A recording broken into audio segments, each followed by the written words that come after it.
Welcome to Cash Talk, the podcast where we delve into the depths of finance, business, and life itself.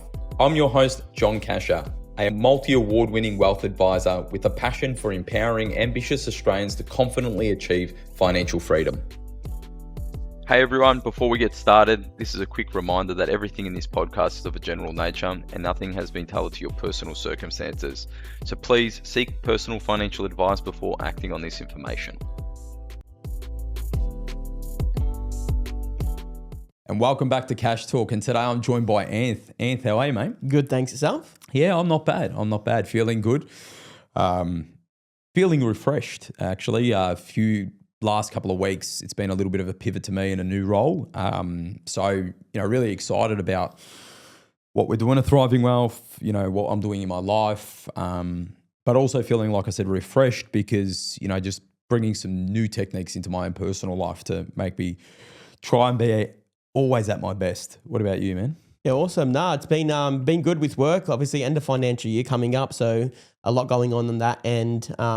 Trying to see what we need to do before the end of financial year with clients. So working on that, and just sort of cruising outside of work, getting some downtime, going to the footy, seeing North playing really well up on the ladder. So been good.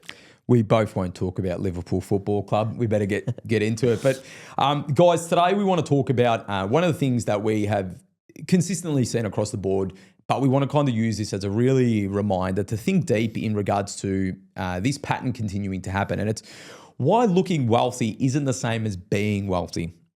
And with social media, with people feeling like they have to once keep up with the Joneses, now keep up with the Kardashians. There's a certain standard that people want to be living up to. And I know, Anthony, we consistently see this on a week-by-week basis, on a daily basis, where people are sometimes wanting a certain level of lifestyle, but really, do they want it? And, a lot of these people, when you ask them deeply about where they get this idea from, if they're really truthful, it's external. It's other friends, other family, it's social media.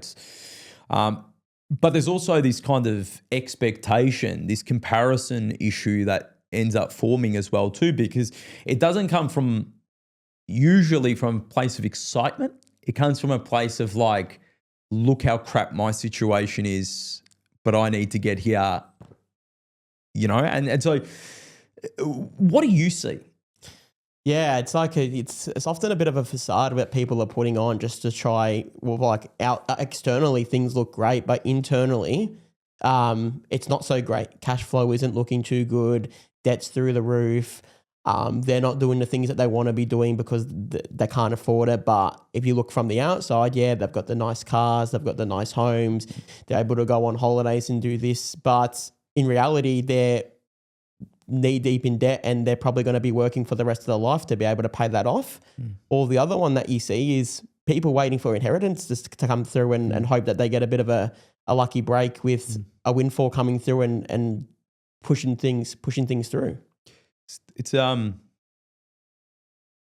that I don't recommend to most. Wait for an inheritance, build your own legacy. But I think we need to really talk about, defining success, and what that actually looks like. Because if you're defining your success on what others perceive to be right, that's not really going to fill your cup. It's really going to fill someone else's cup. And comparison is a curse. Anthony's version of success might be totally different to mine.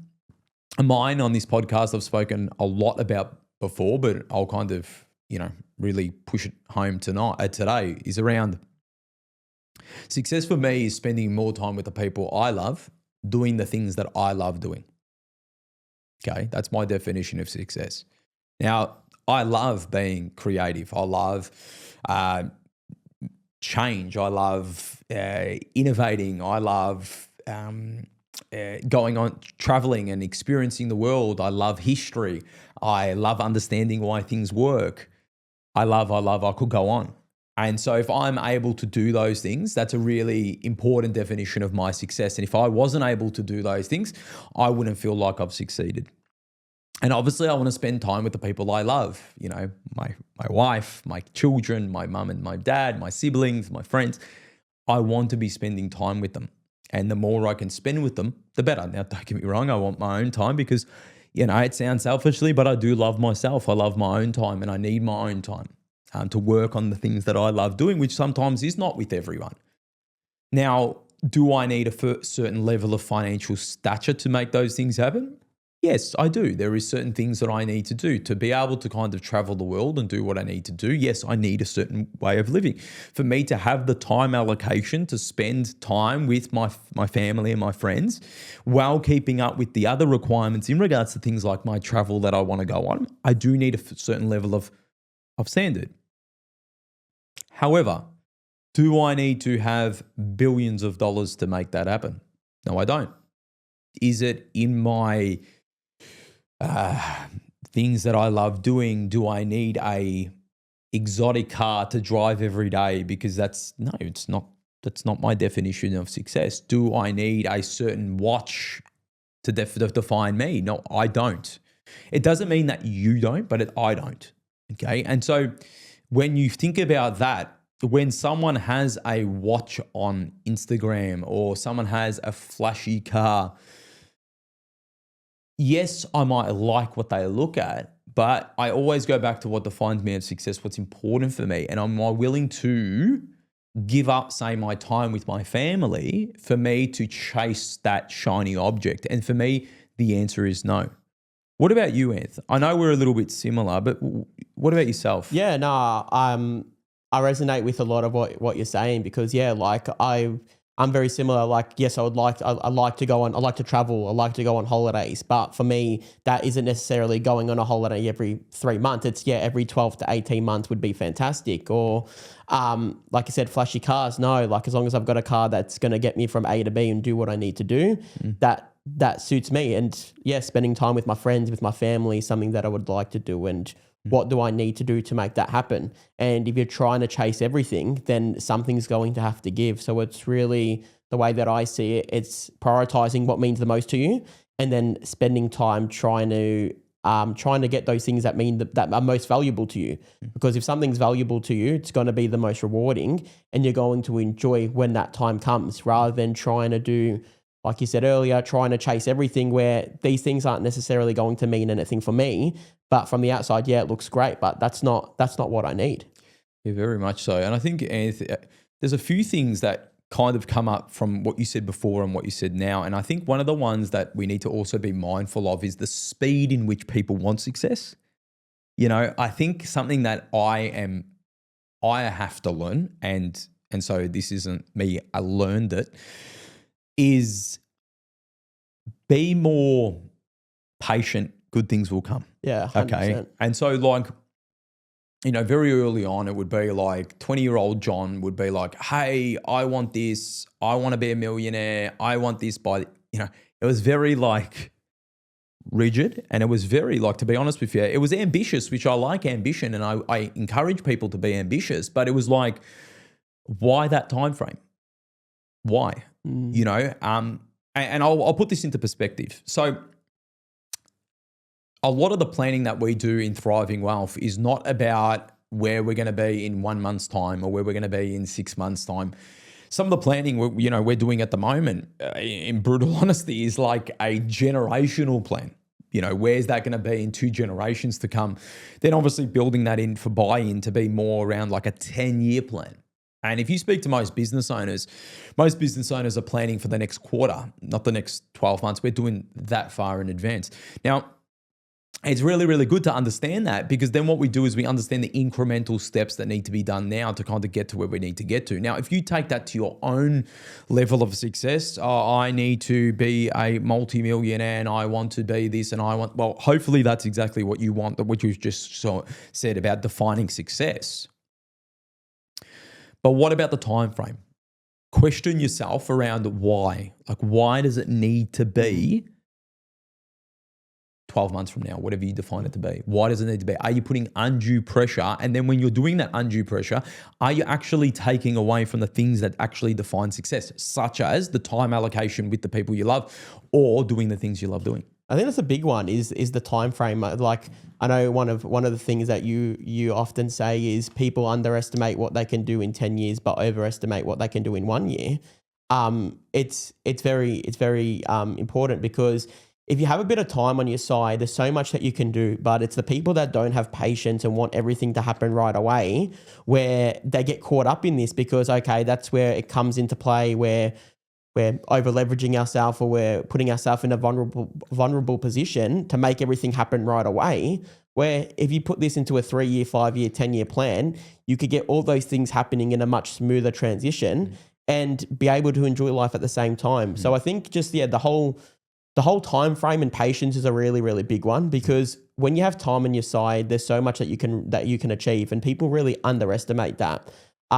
And I see like very early on working with clients, like we be working on things and they may think, okay, in the first year we want this to happen, but then we break it down and say like, no, like what's most valuable to you? Setting things in priorities, I think is super, super important because once you have those priorities, we know, okay, this is the order we want to tackle things and let's make that happen. But if we've just got, these are the 5 things that we want them all to happen at once, gets overcrowded, there's too much happening, and then you end up getting nothing done.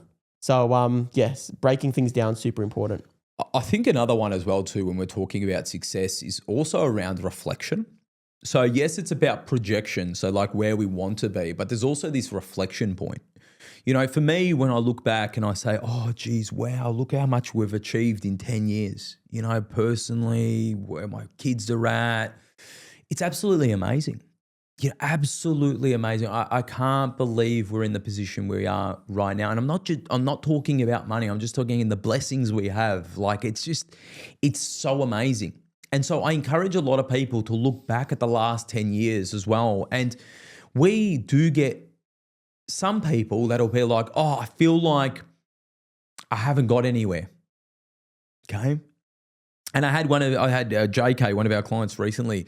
Client's been with us for 9 months and has kind of gone, hey, I haven't got any progress. Yeah. And JK, rightly so, kind of sat the client down, spoke about the progress of where they started with us. They obviously went through the financial progress, which was absolutely amazing. The guy, he was actually stunned in regards to how much financial progress that he made. But there was also little things like conversations that we had that started ideas that he never thought about before with his family. We spoke about some estate planning techniques, you know, certain ways to think about tax and the education around him and what he'll be able to do for his daughters and how he needs to kind of think about his business. Those seeds that are being planted right now, you're not going to see the fruits of those for 5 or 10 years. And when you see those fruits develop, you're a totally different person. So I think we need to kind of think about like, yes, around defining success, what it means for you. Yes, projecting, very important, but also reflecting on what it truly means. And like, Amph, like look at your last 10 years. Yeah, no, it's crazy. Like, looking at myself, like 10 years ago, I was I was still in school, working at Macca's part-time and then having a look at where I am now. It's a huge difference. And you don't really maybe at that time I didn't really expect this is what my life would look like in 10 years, but it's pretty crazy how things pan out. But even like having a look with clients and reflecting on, got clients that I've been working with for 5+ years and you have a look at, okay, where were you, where you started, where are you now? And it's like incredible the difference, not only sort of assets and where the debt is, but even the income elevation, but also the lifestyle they were living. Like previously not being able to doing anything apart from work. And now we're going on holidays, traveling, have kids, have our own home. Like 5 to 10 years is so much can happen. And it's pretty crazy if you put your mind to something and plan well, what you can execute on. And it's actually interesting because you raised the point about your clients, which resonates with me, is that my life has also become more full on, more complex. Yeah, kids, businesses, like it's become more chaotic. Yet, like financially, it's more stable. The way I am, I feel more stable. I feel more at ease. And we see this. I see this as living proof. Anne sees this as living proof, but our clients see this as living proof. That peace of mind factor, that ability to think more clear, in chaotic times is very important. And when you do reflect, like I do reflect, it's not linear. It's not like this point A to point B. There's definitely some rough patches in there. You know, you talk about dark days in regards to my spinal surgery. You talk about, you know, we nearly lost one of our sons when he was being born. Like that's it stays with you. It stays with you, but it also forms you into who you are today.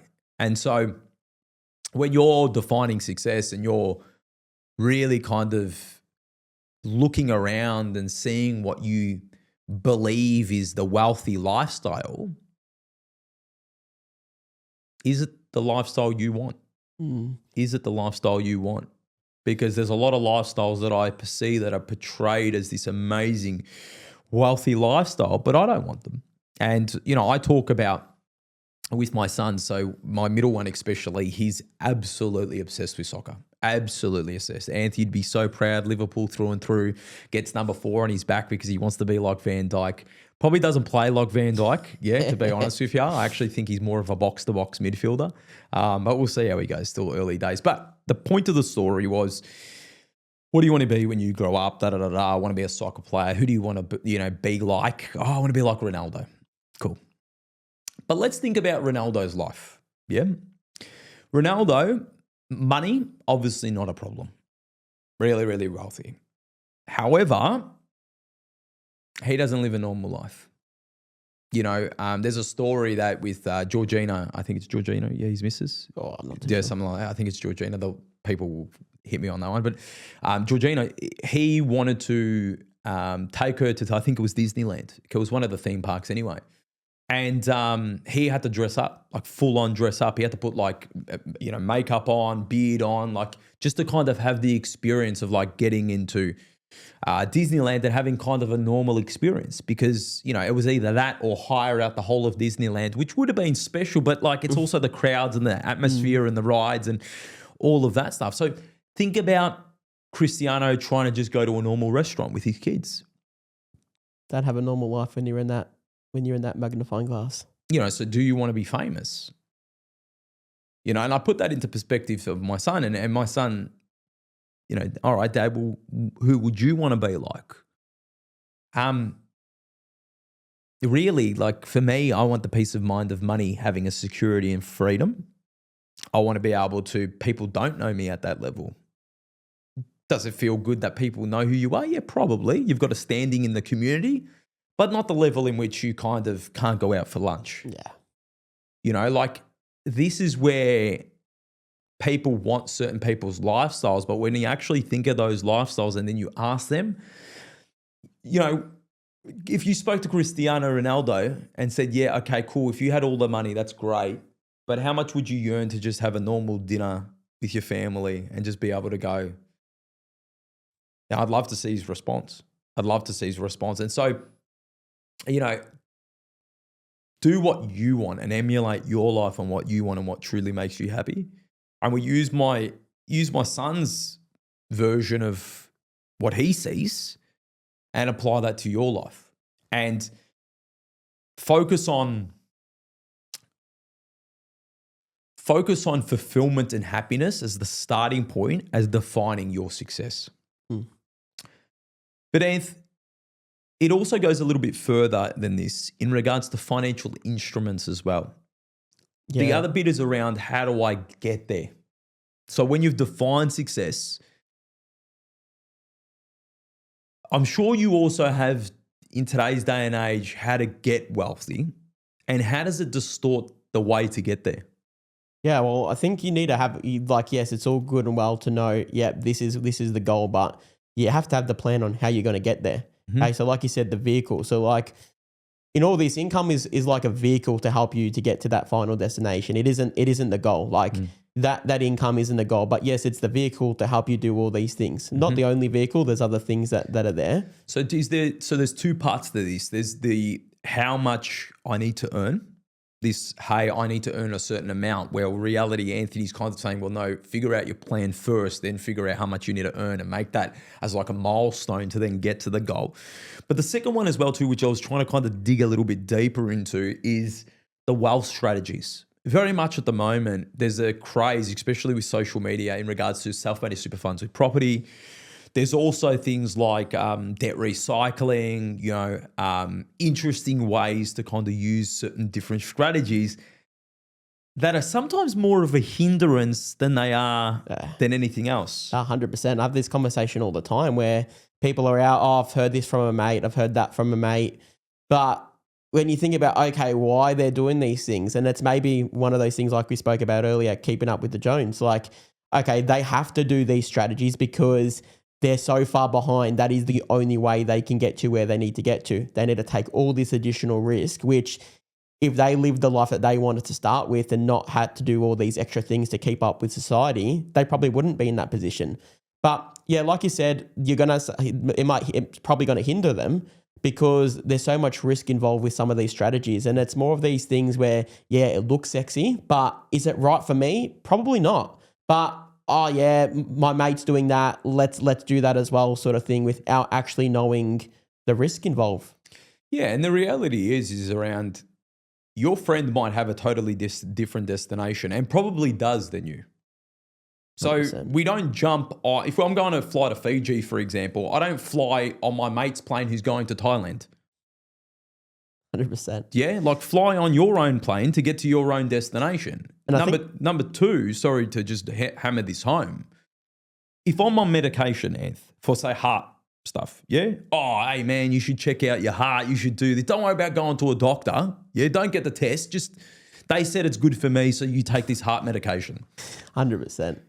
As we can clearly see, if we look outside of people's finances by then applying what sometimes social media says or your family circles or your friend circles, it can be deadly.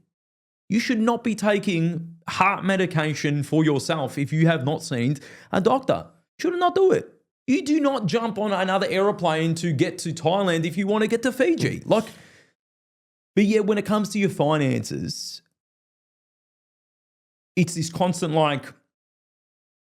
external. Wealth looks like that for me. Success looks like that for me. Does it really? And then how do I get there? Self-managed super fund with property, I have to kind of talk about this, Anth. It's been a bit of a hot topic. It's a hot topic. Yeah, it's happening all the time. ASIC has come out essentially even warning about this stuff. Okay, they've given guidelines into regards to what type of people's situations. And I'm going to be straight. It is suitable for some people, but the percentage of buying property in a self-managed super fund is for a very small percentage and not for the wide populace like everyone else makes it out to be. And when we talk about being more than a hindrance than not, I want to think about this. First and foremost, a lot of the people that are being pushed to purchase properties in self-managed super funds are being sold to. Okay? They're being sold to. Because people who know that a lot of people can't afford through their own cash flow to purchase another property. So they know that they've got super contributions going in, usually from two people. They've got some savings in their superannuation. So use everything you have to kind of go hard into property. So first thing I want you to think about, logically, not emotionally, is don't put all your eggs in one basket. Because often these people's only other asset is then their family home. So apart from property, they've got no other exposure. Yeah, and in most cases, we get some diversification kind of by default. Yeah, in super. Okay, so first and foremost, you're kind of throwing that out the way. Second thing is responsibility and risk. A lot of the myths that we get, for example, is around, oh, my mate did this, blah, blah, but also I can't trust anyone. I want to be in control of my own super. Now, regardless of if you're in a self-managed super fund or if you're in a retail super fund or if you're in an industry super fund, essentially the law is the law. No one can circumvent the law, okay? So these big super funds, Australian Super, Australian Retirement Trust, Aware Super, whatever, yeah? They all need to abide by the law. When you go to a self-managed super fund, you still need to abide by the law. So if the law changes, it ricochets, okay? So if you're against the government in some way in regards to superannuation, it's a myth. You need to. It's a myth. You don't get your own rule book because you've got your own self-managed super fund. Correct. Actually, it's worse because what you now need to do is you now need to understand the law. You need to understand what's involved. You need the responsibility to actually run a super fund. And if you don't run it the right way, there is fines and up to jail time by not doing it correctly. And, we sometimes see people get into self-managed super funds because they were sold to. And losses in fees, self-managed super fund, stamp duty getting eaten up, auditing fees, accounting fees, like everyone else getting their money. And what's left for the actual person in regards to their funds is not much. And I can tell you, I've been in financial services since 2003. And I have closed down way more than I've set up, way more. Because you're being sold to. Like you're being sold what wealthy looks like to you, like you're being sold what the dream looks like to you, these strategies are being sold to you. And so when you think about it, and I know that I'm being a little bit heated here, but the reason why I'm being heated is because I care. Now, is there a difference between me setting up a self-managed super fund or setting up just like a normal retail fund or using your existing super fund? No, actually, it doesn't make no difference. If anything, me setting up a self-managed super fund is probably better for me because I have to charge more because there's more work to do.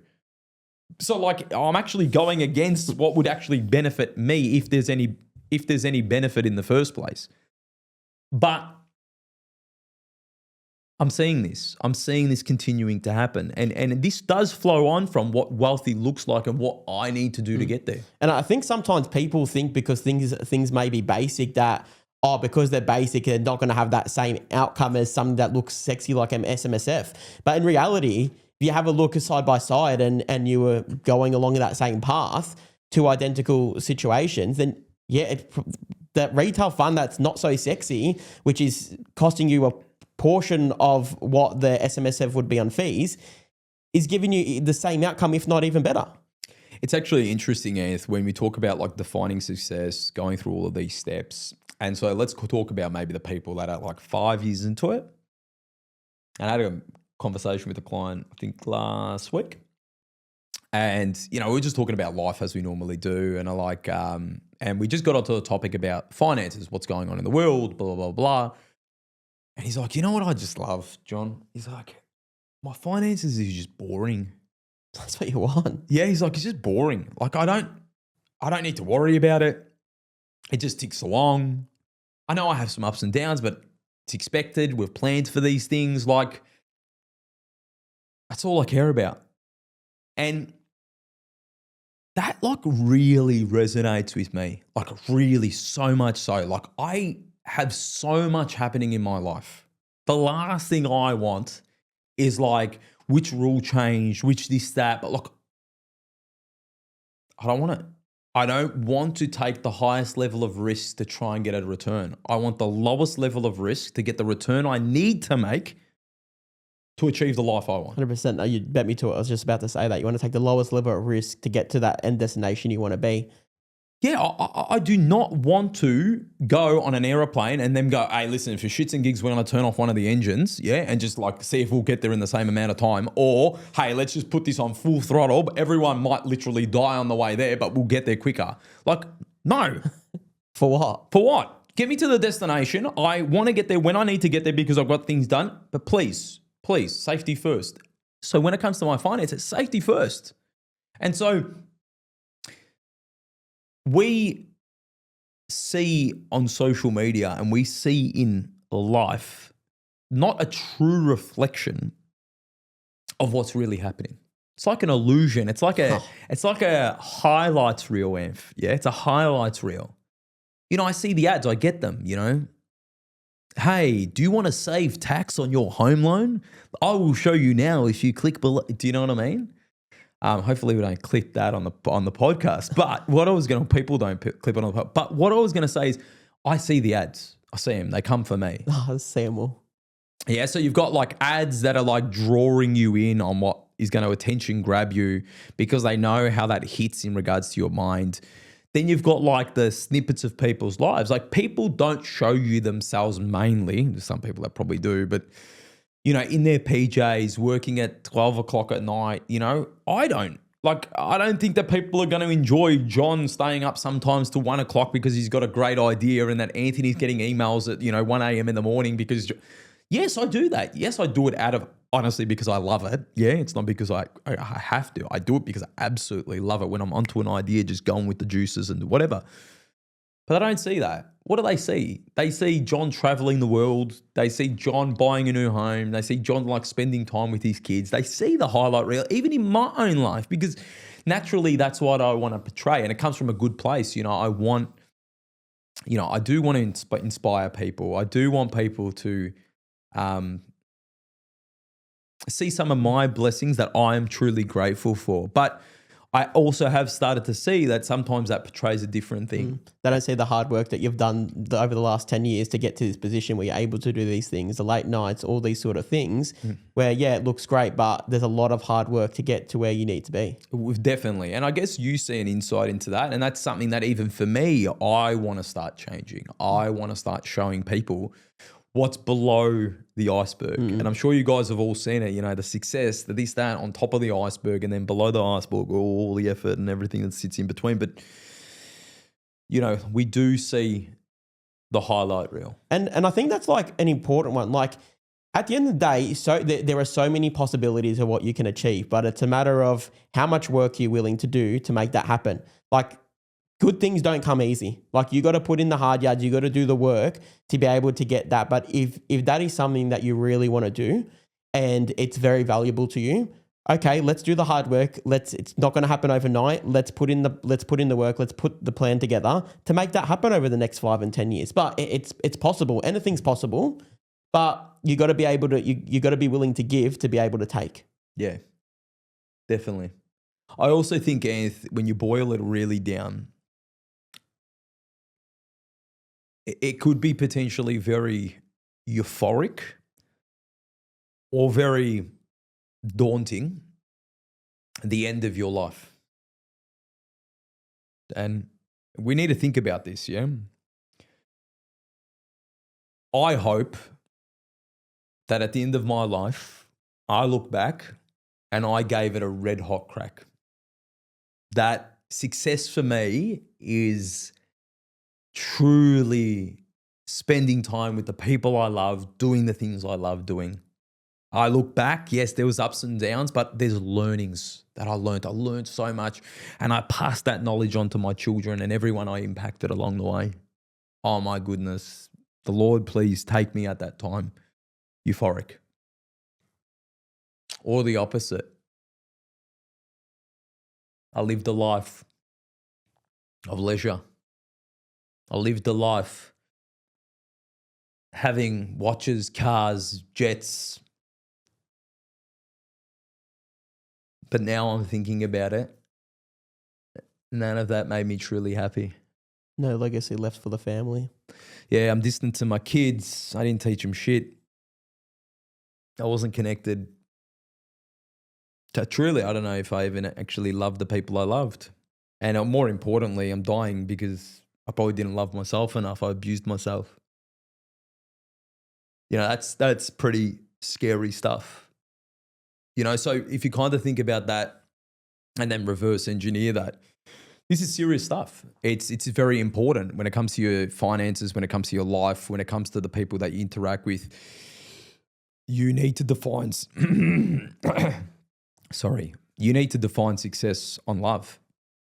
What you love, who you love, what you love doing, and then build it out from there. And then I'm pretty sure you'll live a much better life, a much more peaceful life. You won't be so distracted by what happens in social media, what happens in your friends' lives, because it doesn't really matter to you. You know what you love and you focus on that and you make decisions based on that. And, I think that, a lot of wise people have over the years taught about how much success is linked to love. And for you guys that are watching or listening, go deep into it. You read books, for example, like Ikigai, in regards to longevity, and they'll focus about love. Even in regards to the Bible, love, there's this commonality, and I try and connect the patterns of what successful people, in my view, what success looks like. And for me, it's always defined about love. And Anthony, from what you said before, your success is also about love. So I'd like to leave you all with something. What does success look like for you? And have you defined it?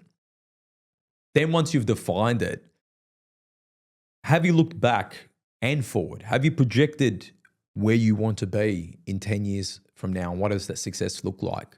And then reflect on the last 10 years. Are you proud of what's happened in the last 10 years? Have you reflected back and have been aware that I am being distracted by what other people want? And it's not making me better, but it's making me more empty. And also around project right out. Project right out to the end of your life, looking back. What will make it look really euphoric? Or what would it mean to live in regret? Do that for you. And every step from there, you will find a better version of you being created.